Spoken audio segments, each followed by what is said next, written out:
kaum sekaligus tokoh masyarakat, Bapak Haji Wahyu Dasi SPD. Assalamualaikum Pak Haji. Waalaikumsalam. Kan tepat hari ini adalah tanggal 22 Desember, Ya. Hari Ibu. Selamat Hari Ibu. Kami harapkan dari rahim-rahim ibu nanti akan muncul generasi yang anti korupsi, generasi-generasi yang berintegritas, sehingga negara kita akan semakin menjadi negara yang berintegritas. Oke, sehubungan dengan Bapak tanyakan tentang pentingnya peran masyarakat, menurut kami adalah masyarakat sangat penting sekali sebagai tonggak terdepan dalam hal pencegahan korupsi. Yang mana di institusi kami, kejaksaan, kami diharapkan ditekankan pimpinan untuk menjadi bersama dengan masyarakat untuk menjadi garda terdepan dalam pencegahan korupsi. Sehingga kami selalu melibatkan masyarakat, kami selalu mengadakan ceramah-ceramah di tiap kelurahan, sebagaimana yang telah kami lakukan dalam jaksa masuk desa, jaksa masuk sekolah. Itulah bentuk peran serta kami mengajak masyarakat dalam pencegahan korupsi. Oke, nanti kita akan tanyakan juga seperti apa yang harus dilakukan masyarakat begitu. Tapi nanti kita tanggapan dulu dari Bapak Kasat Reskrim, Pak, seperti apa Pak pentingnya begitu peran masyarakat terhadap pemberantasan korupsi ini Pak di tengah kita semua begitu. Ya, yang pertama saya mengucapkan selamat pagi, salam sejahtera untuk kita semua. Om Swastiastu, salam budaya, salam kebajikan. Ya, pentingnya kita di masyarakat, baik itu pemerintah, masyarakat, dan lainnya, di dalam kita menyikapi perkembangan situasi sekarang. Jadi hal-hal ini yang kita perlu perhatikan mengenai bagaimana kita menyikapi korupsi, bahasa-bahasa korupsi. Jadi bahasa-bahasa korupsi ini memang betul-betul sudah menjadi momok bagi kita semua di masyarakat. Jadi oleh karena itu masyarakat, pemerintah, semua elemen, jadi semua elemen perlu dan penting bagaimana korupsi ini tidak hidup dan berkembang di daerah, di masyarakat, dimanapun yang namanya bahasa korupsi ya kita hindari. Oleh karena itu ada peran masyarakat, perannya pemerintah yang bersinergi supaya korupsi ini tidak muncul. Sedangkan bahasa korupsi ini benar-benar merugikan semua elemen. Pola ukur dari rumah kita melakukan korupsi, pola ukur di kantor melakukan korupsi, pola ukur di hukum kita melakukan korupsi. Inilah yang harus peran penting kita untuk menghindari, memangkas yang namanya korupsi. Mungkin itu Pak. Baik, terima kasih Pak Kasat Reskrim. Kita ke Pak Wahyu Dasi Pak, mungkin tanggapannya begitu, mungkin dipandang dari sudut agama juga bisa Pak, silakan Pak. Assalamualaikum warahmatullahi wabarakatuh. Yang pertama kita bersyukur kepada Allah atas limpah rahmat dan ridhonya, dan selalu kita bersyukur mudah-mudahan kita selalu dalam lindungan dan sahabat bersama. Berkaitan dengan korupsi, tadi telah disampaikan oleh Pak Kadari dan Pak Kasat bahwa menurut pandangan Islam, korupsi itu kalau dibahasakan kelakuan syarqah itu kan pencuri. Ya, kalau korupsi itu kan mencuri yang tidak yang tidak diketahui orang dengan sembunyi-sembunyi. Nah, ini yang sangat-sangat yang sangat-sangat kita prihatin bahwa pencuri yang sembunyi-sembunyinya kan sangat-sangat merugikan masyarakat, bahkan negara. Nah, sekarang bagi kita masyarakat umum sudah tidak asing lagi berkaitan dengan korupsi. Tapi bagaimana cara pemberantasannya? Bahkan kadang-kadang kalau masyarakat mendengar dari berita-berita hukum itu kadang-kadang kalau di atas tumpul di bawah kunci. Kadang ini yang menjadi perhatian kita sebagai masyarakat. Bagaimana cara kita memberantas korupsi? Tentunya ini sudah saatnya kita bekerja sama. Tidak bisa hanya merupakan satu orang atau satu rekan saya, tapi kita bekerja serempak. Nah, oleh karena itu di dalam Islam itu al-jama'ah rahmah perpotongan. Oleh karena itu dengan kita bersama-sama korupsi insya Allah walaupun tidak bisa habis dan memang tidak bisa habis, lalu tidak mengurangi. Karena dengan korupsi ini sudah banyak sekali. Jangankan di negara, di daerah-daerah dengan adanya bantuan-bantuan itu sudah banyak sekali para kepala desa yang terkasus dengan korupsi. Nah, oleh karena itu, tanggapan kami dari masyarakat sangat-sangat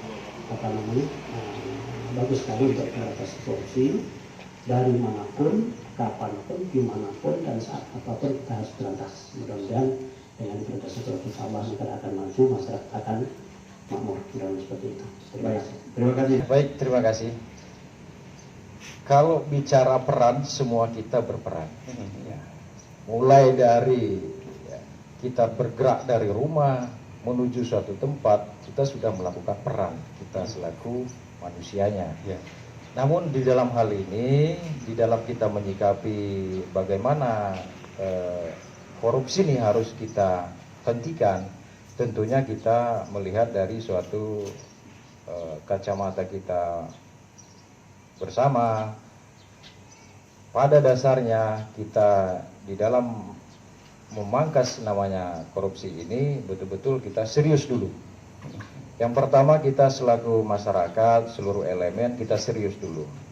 Satukan tekad, bulatkan tujuannya, supaya apa? Korupsi ini benar-benar sudah hilang.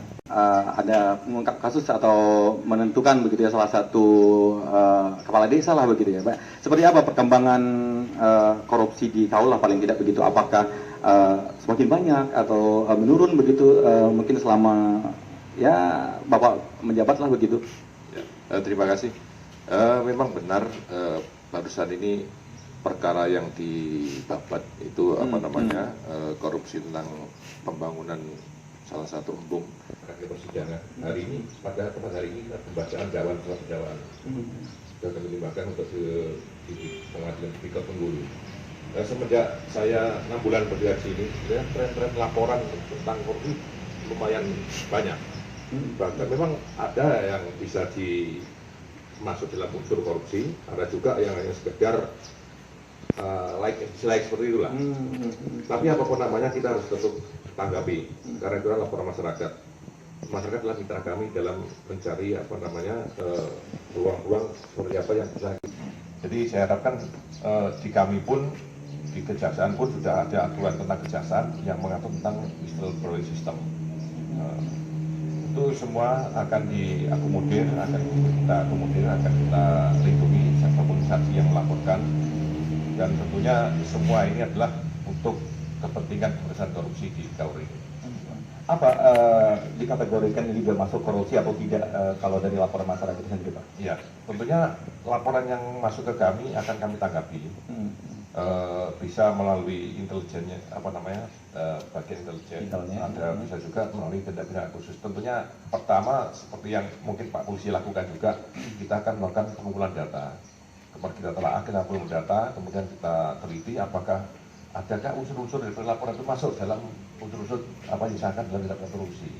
Ketika masuk semuanya, ya udah kita lanjutkan ke penyidikan, kita lanjutkan ke penuntutan, kita sidangkan, kita eksekusi sebagaimana sesuai dengan kesalahan yang diputus oleh pengadilan. Gitu.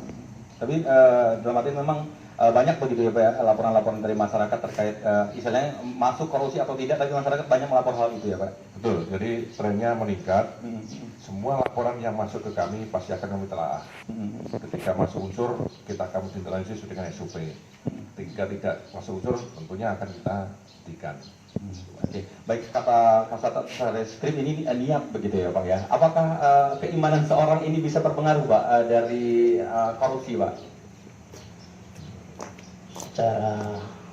Secara agama, secara nabi, memang di Al-A'raf ayat 172 itu kan saat Allah menciptakan anak Adam, itu kan Allah berfirman, alas berfirman kau lupa syahidna, ayah hambaku, apakah kamu mengaku bahwa saya itu hanya saya sendiri ya Allah, mengakui bahwa kepada Tuhanku.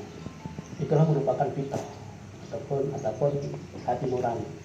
Pada dasarnya manusia itu begitu masih di dalam rahim ibu dan lahir itu kan suci.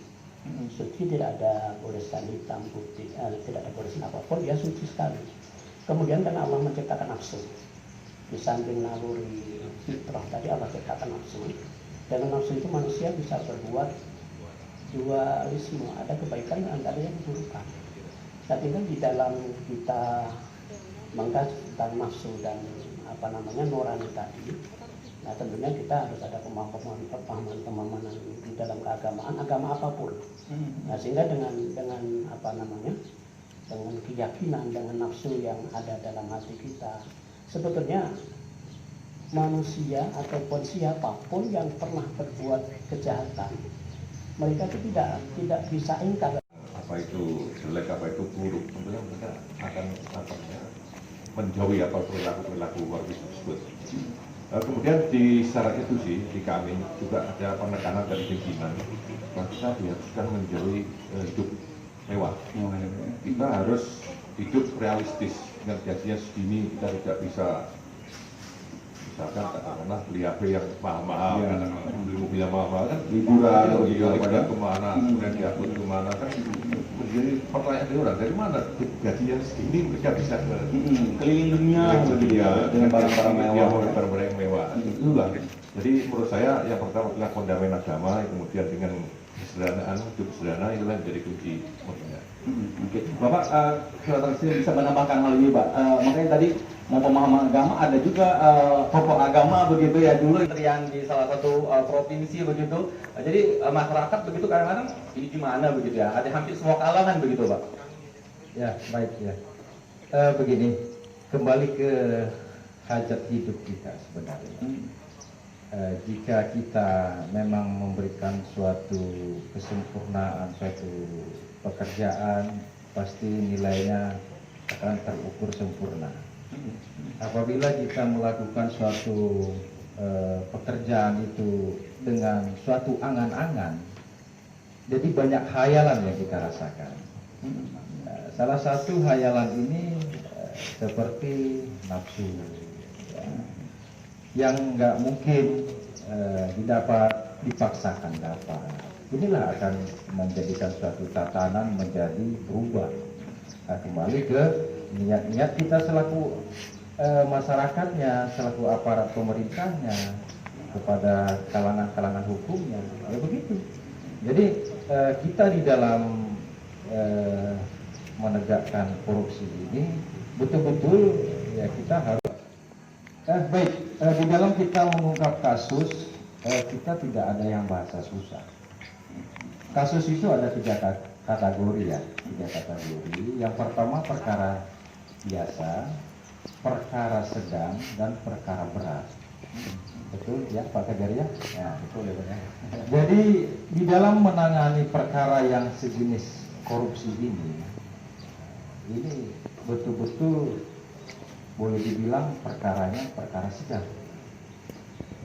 Perkara sedang sudah diatur secara teknisnya, berapa hari kah, berapa bulan kah perkara ini harus tuntas dan clear. Begitu. Kemudian di dalam menangani perkara korupsinya tentunya tidak bisa kita sendiri. Misalnya contoh kepolisian tidak bisa bergerak sendiri tanpa dukungan masyarakat. Begitu kejaksaan pun juga tidak bisa bekerja sendiri juga. Kami dari pihak kepolisian berharap dengan pada seluruh elemen masyarakat, berikanlah kami suatu kepercayaan amanah untuk melaksanakan kegiatan-kegiatan kepolisian, khususnya korupsi. Kenapa? Suatu perubahan kehidupan sesuai zamannya. Harapan masyarakat pasti itu. Oleh karena itu, jika memberikan laporan, kita terima laporannya. Kalau memang itu ada indikasi kan, kita terima laporan indikasinya. Di dalam pekerjaan Polri-nya itu tentu ada proses-proses yang kita lalui. Kadang-kadang ada beberapa kendala yang kita temui. Silakan tanggapannya. Baik, terima kasih Om Rohel. Dan Assalamualaikum warahmatullahi wabarakatuh. Kami hormati Pak Kajari, Pak Kasat, Reskrim, dan Ketua MUI. Dan selamat pagi untuk seluruh pendengar RRI di lingkungan dan sekitar. Dan ya ini kalau kita Peran bersama acara kita hari ini, berantas begitu ya. ya berantas korupsi ya, hari anti korupsi Bersama. dalam rangka Hari anti korupsi sedunia ya. Ya kalau teman saya bilang malah ada yang memplesetkan ini antinya dihilangin. Hari korupsi ya. Jadi sama-sama korupsi gitu ya. Memang kalau seorang saya pernah baca di penelitiannya, memang korupsi di Indonesia ini sudah menjadi perilaku kebiasaan sehari-hari. ya. Jadi memang udah jadi pola hidup masyarakat. Dari hal kecil, dari hal keluarga nyampai ke persoalan perkantoran. Dan kita lihat juga mungkin sejak terbentuknya KPK tahun 2003 itu berapa ribuan pejabat pengusaha yang sudah diusut kan, dan itu membuktikan bahwa memang ya itu sudah jadi kebiasaan kita masyarakat Indonesia. Dan tapi kita punya sejarah bagus, saya pikir kita kenal siapa itu Baharudin Mopah, itu Jaksa Agung, hanya menjabat selama 1 bulan ya Pak Kajari, tapi namanya sampai sekarang kita kenal. Dia sosok penegak atau yang anti suap. Mungkin karena itulah beliau akhirnya banyak juga yang pejabat yang tidak senang. Tapi saya kira mungkin sekarang kita agak kesulitan mendapatkan yang seperti itu di tingkat nasional. Mungkin sebatas nyampe Kajari aja untuk ke nasional juga kesulitan untuk naik karena akan berlawanan dengan petinggi-petinggi. Dan saya kira juga kita punya sejarah bagus di kepolisian, itu ada Pak Hogeng, mungkin Kasat Reskrim sangat kenal ya, sudah selama 3 tahun yang menjabat, dan beliau juga akhirnya terpental, kita awalnya juga jadi pejabat Dubes, tapi beliau nggak mau dengan Soeharto, dan akhirnya memilih mengundurkan diri. Dan saya kira memang kalau dilihat dari peran media dalam pemberantasan korupsi tentu berbeda dengan elemen lain atau penegak hukum. Sesuai Undang-Undang Pers itu Undang-Undang tahun nomor 40 2099 ya. Itu dalam pasal 3 dikatakan fungsinya selain menyediakan hiburan atau informasi atau pendidikan juga ada kontrol sosial. Jadi saya kira peran pers di situ dari segi pemberitaan, mengawal pemberitaan yang berhubungan dengan korupsi, baik itu di tingkat desa maupun sampai ke tingkat nasional. Dan saya kira sekarang media sudah cukup banyak, memang pengawalan atau kontrol sosial sudah sangat tinggi, dan saya kira komitmen dari aparat penegak hukum juga sangat tinggi dalam pemberantasan korupsi, dan tema-tema korupsi ini selalu menarik di tengah masyarakat sehingga ya mempesona lah dibaca oleh masyarakat kita. Tapi anehnya semakin minta penegakan korupsinya semakin jadi, itu keanehan kita. Dan saya kira memang itu tadi harus ada terobosan baru yang untuk pemberantasan ini, karena ya sudah jadi virus sama dengan COVID ini. Virusnya sudah merebak kemana-mana, dan saya kira tidak ada kantor di Indonesia ini yang bebas dari korupsi. Mungkin itu yang perlu kami sampaikan. Lebih kurang mohon maaf. Wassalamualaikum warahmatullahi wabarakatuh. Timnya bukan ada seperti itu apa yang dimakan korupsi itu. Jadi memang peran serta wartawan dalam ini menurut saya juga di depan juga, paling depan juga. Mungkin beberapa laporan yang dari wartawan kita akan menanti adalah benar bahwa sudah berapa yang sudah cukup. Itu merupakan peran media sendiri ya Pak ya. Betul. Pak Kasat Reskrim, seperti apa tanggapan dari Pak Daspan yang dia sampaikan tadi? Ya, baik, terima kasih dari rekan kita wartawan Pak Daspan selaku Ketua PBI di tahun. Baik, memang penegakan hukum ini kalau kita pandang memang kayak semudah kita membalik telapak tangan. Kenapa? Orang maling dihukum masuk penjara, Ya, Pak. keluar begitu ya. Keluar. Keluar lagi masuk lagi. Masuk lagi. Ya, jadi hukum ini memang begini. Sampai sekarang hukum ini belum ada. Hukum adalah definisi hukum. Pasti hukum itu menurut pendapat. Ahli manapun pasti mengatakan hukum menurut pendapat. Jadi di dalam penegakan hukum ini tentunya kita perlu melihat beberapa pandangan-pandangan. Orang di dalam melaksanakan hukum, yang menjalankan hukum, seperti kita kepolisian yang menjalankan penegakan hukum, tentunya tidak sedikit rintangan-rintangan yang kita hadapi. Satu, saya coba kasih contoh.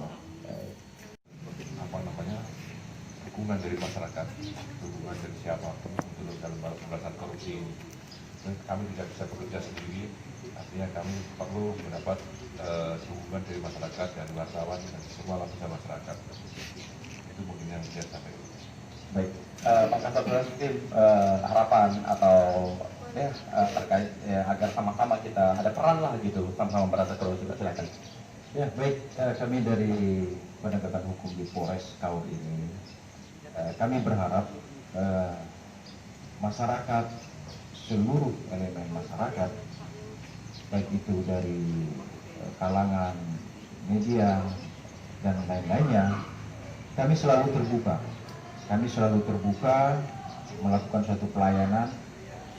Harapan kami Kabupaten Kaur untuk ke depan akan lebih baik tanpa korupsi. Mungkin itu harapan kami.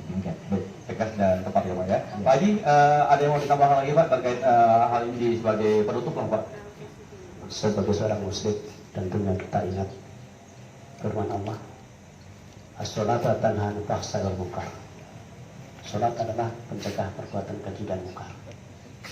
Insya Allah kalau masyarakat Kabupaten Kaur kita melaksanakan, mendirikan sholat, tidak hanya melaksanakan Pak ya. Kalau melaksanakan boleh, kita hanya sekedar melaksanakan, tapi mendirikan.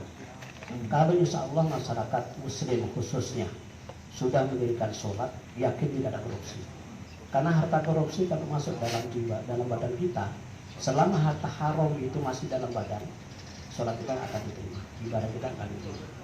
Mudah-mudahan dengan dirikanlah sholat, insya Allah semua tingkah laku yang tidak dikatakan atau berkatakan insya Allah. Terima kasih. Baik, terima kasih bisa kita simpul dari ketiga narasumber yang sudah menyampaikan ada niat yang baik, kata Pak tadi ya, hiduplah secara sederhana begitu ya, dan ya sholat yang baik juga agar tingkah-tingkah yang positif itu negatif itu bisa kita hilangkan begitu ya.